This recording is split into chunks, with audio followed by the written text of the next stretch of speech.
Ako ste poput mene, vjerojatno imate komade starog namještaja koji kroz godine gube svoj sjaj i ljepotu. Bez obzira na to koliko su ti komadi vrijedni i dragi, vrijeme i upotreba ostavljaju tragove na njima. U današnjem videu pokazat ću vam jednostavno, ali vrlo učinkovito sredstvo koje će vaš namještaj ponovo učiniti sjajnim i lijepim kao kad je bio nov. Najbolje od svega, ne koristimo kemikalije, a potrebna vam je samo 1 minuta. Stoga svakako ostanite s nama do kraja videa. Prvo što će vam trebati je jedan limun kojeg ćemo prerezati na pola i iscijediti. Prijatelji, napišite nam u komentarima odakle nas gledate.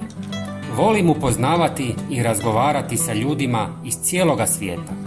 Hvala vam puno. U drugu posudu dodajte 2 žlice limuna kojeg ste iscijedili.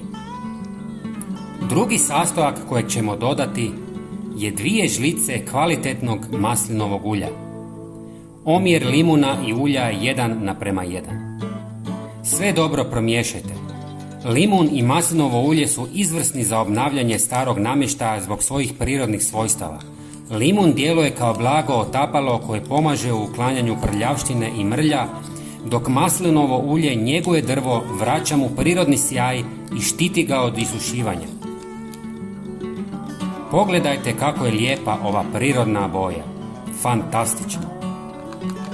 Nanesite sredstvo na površinu pomoću krpice, temeljito utrljajte i polirajte.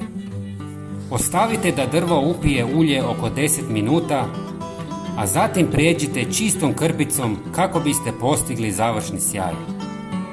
Pogledajte kako se sjaji i koliko je velika razlika. I ne, ovo bijelo nije prašina. Prijatelji, bilo bi nam drago da podijelite ovaj video sa svojim prijateljima kako bi i njima zasijao stari namještaj. Hvala vam puno. Pozdrav!